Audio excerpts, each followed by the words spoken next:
Hey guys, my name is Andrew File. I'm the Spiritual Formation Director at the FIG campus, and really tonight to talk to you about what is every neighborhood. So as you go through the primer, we've been talking about the WELS mission statement of helping people connect to God, to each other, in every neighborhood. And so this week, I want to just put some flesh on the bones of what does it mean, every neighborhood.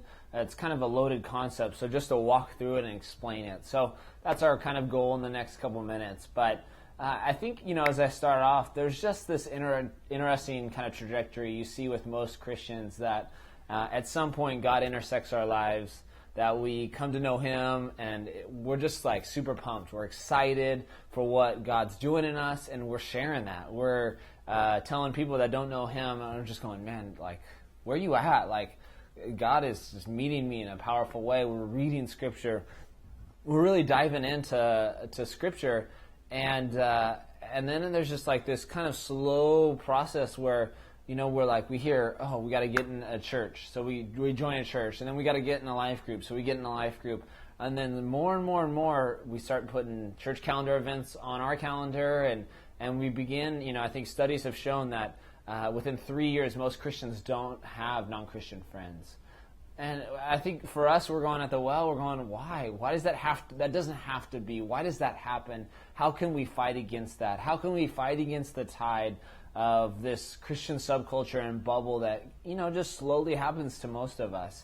And so that's when we talk about every neighborhood, we're meaning for the church to get out of the building into the context, get out into everyday life. That for us at the Well, the church is not where you come on a Wednesday or where you come on a Sunday. The church for us really is the people. You are the church. So right now, gathered in a home, in a building, wherever, you are the church. You are the church of God. And so we want to see the church in every neighborhood.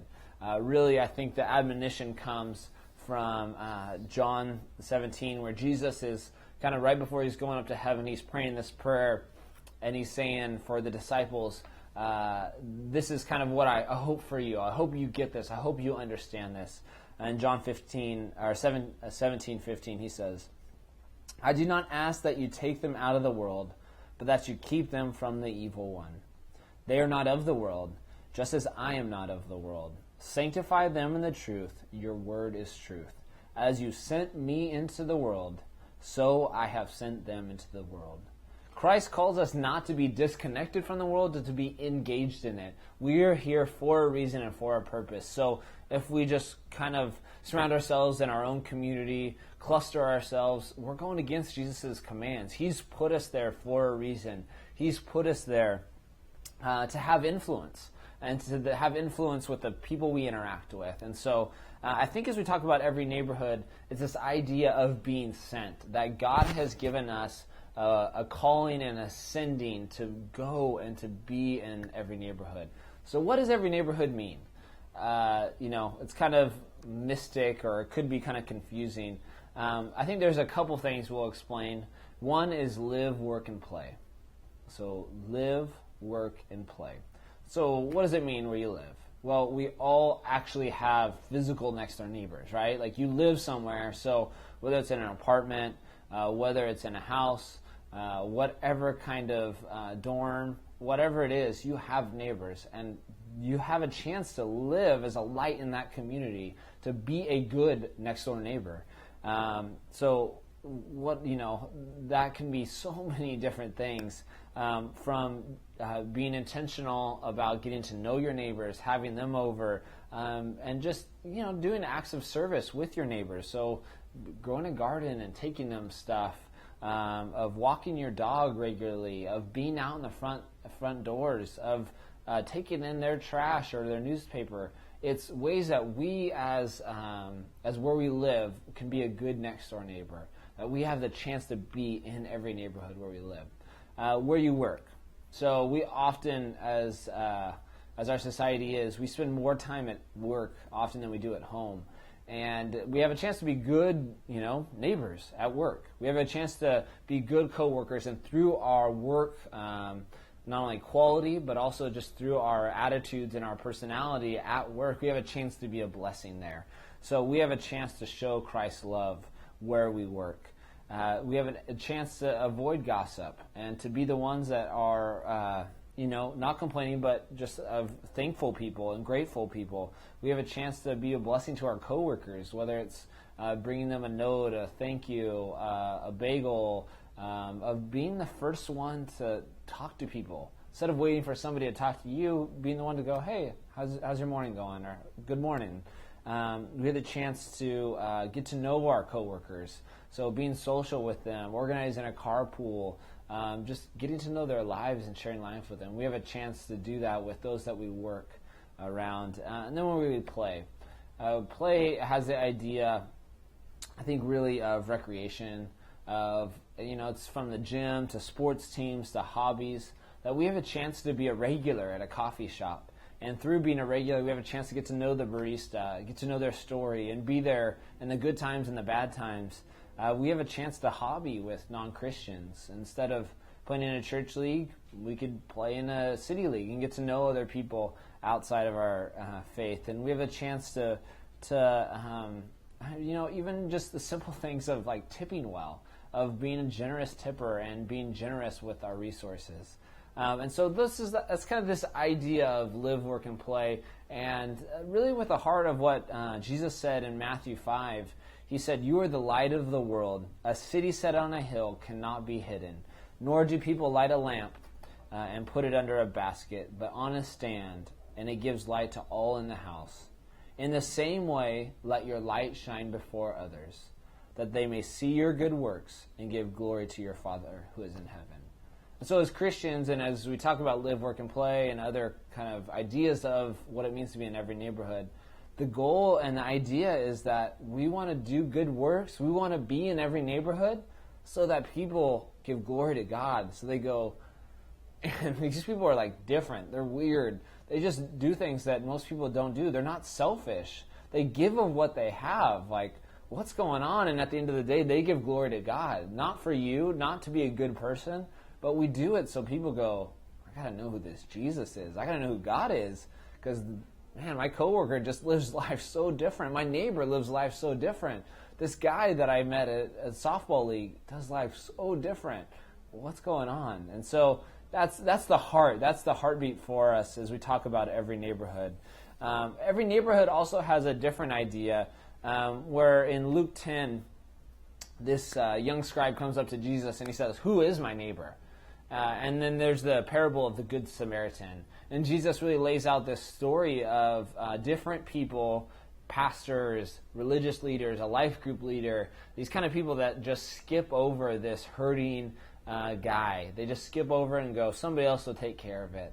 And then this guy comes around and supports him, loves him, takes care of him, gives of his money, gives of his time to a hurting man. And Jesus then goes, who's the best neighbor? This guy was the neighbor. And the moral of the story is for us, we're all neighbors. We're neighbors to those that are hurting. We're neighbors to those that we don't like.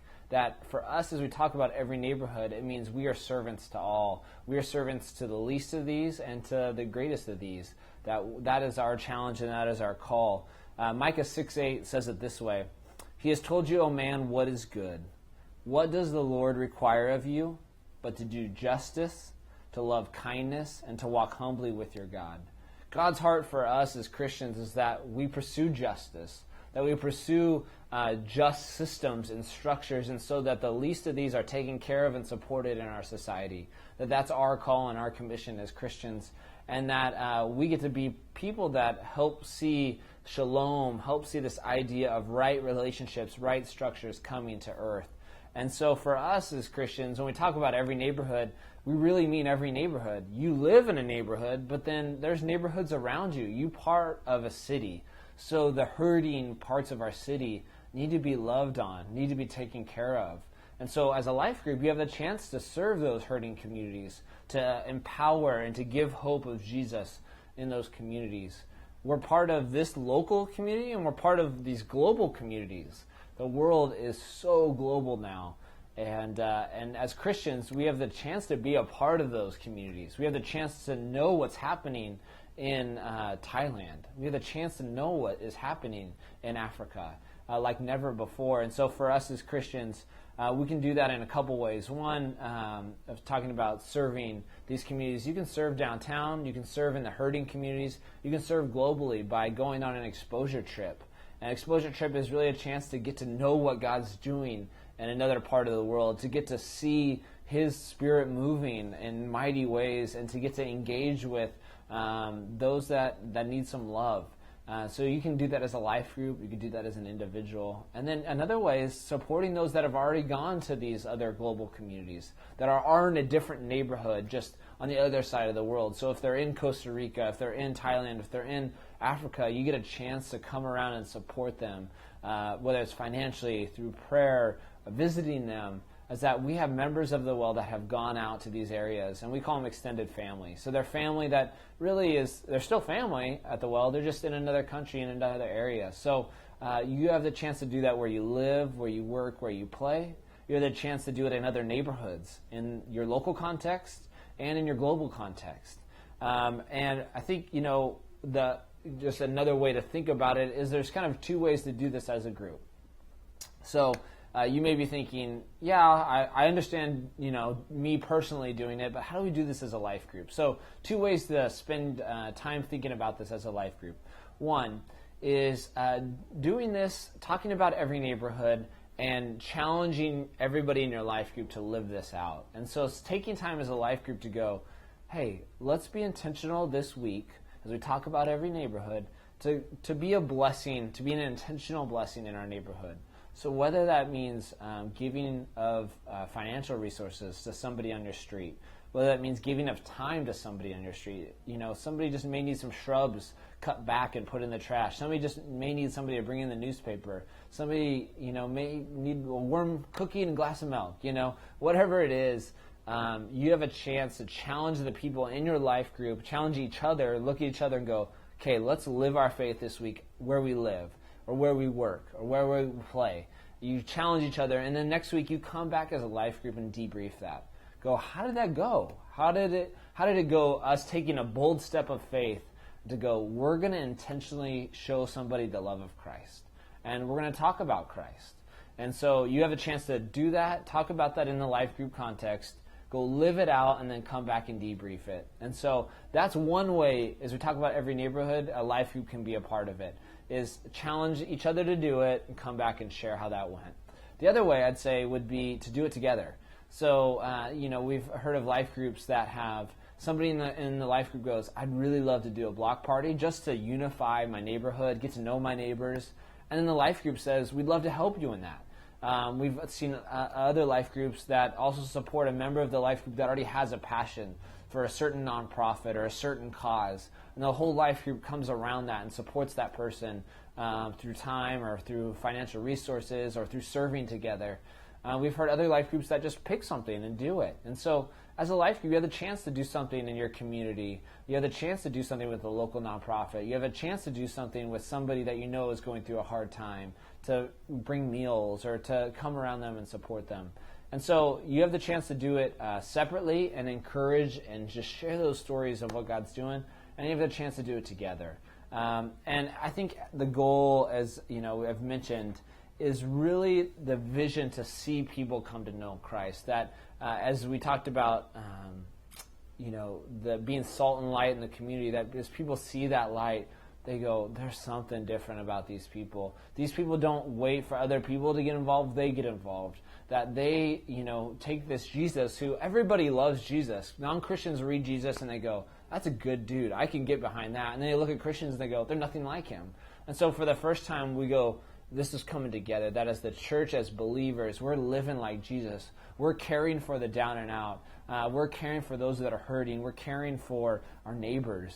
And in that, it's just attractive. That's a magnetic thing, is the people of Christ live like Jesus. That's magnetic. And so we hope that as your group begins to get out in every neighborhood, as you get out into those different contexts, as you get out to where you live, work, and play, that your neighbors are going to go, what is going on? Like, who is this group of people you guys meet with? Why do you do this? Like, why are you doing these nice things for me? Tell me why. And you get to go, it's Jesus. And they go, can I be a part of that group? I want to do that. Like, I want to be a part of that. And hopefully your group will begin to grow as people come to know Jesus, as they step into your group and go, I want to be a part of this. And as a group, that's a challenge for you to invest in others, invite them into your group, and your group will need to grow. The capacity of your group will need to expand. If you have to multiply as a group, we'll help you figure that out as well. But we really want to see this vision of loving and serving our community that I think is attractive, and I think it is exactly what Jesus did, how he lived, and as the church we get to do that. We get to live as the Acts 2 community that is really taking our resources and leveraging them for our neighbors, leveraging them from the areas where we live, work, and play. And, as you think about that, just begin to pray about that as a life group. Begin to pray about the people that God has put into your life. Who has he put into your life? Examine the circles where you live, where you work, where you play, and just begin to maybe, come up with a couple names. Oh, this guy is a guy maybe I should be a little more intentional about. Like, I always feel like God's telling me to say something to him, or just go to lunch together at work. I'll do that. That'll be my next step. So begin to think about who are the people God has placed in your life. As a life group, begin to talk about the passions God's given you, because this group you're sitting in has so many passions for every neighborhood. They have so many ideas of what they could be, that just talk about it. Begin to fuel that flame, and then choose one. Choose one thing that you want to do as a life group, one next step that you want to take together. And I think as you begin to do that, God's going to really craft a vision as a life group of what we're about, that we're about engaging and stepping outside of ourselves, that we don't want to be a community that looks around and go, no, we don't know anybody that doesn't know Christ. We want to be in their lives. We want to be an intentional blessing. So we want to do things for them that show the love of Christ. And we will tell them about the love of Christ. We want to step into the areas that we're passionate about and be culturally engaged, and know that Christianity has something to say about government, about education, about the social structures of our society, about justice, that we'll step into these areas of media and arts and go, Jesus has something to say about it. And then finally, that we'll be an inclusive community that we'll get to know folks and invite them into our life, into our family, at our dining room table. And so that's our vision for every neighborhood, that we begin to just pray about it, we begin to be thinking about it, and then we just take small next steps. It's nothing huge. It's just taking one step and being faithful to hear from God and to act on it. And so it's our vision in our heart that your life group would begin to just slowly been chewing on this. We want to see communities of people throughout the city, throughout this nation, throughout this world, that are intentional to be in every neighborhood, that are intentional to love and to serve and to be that glimpse of God in their community. So excited for this journey with you guys, and just good luck. We'll be alongside of you and praying for you.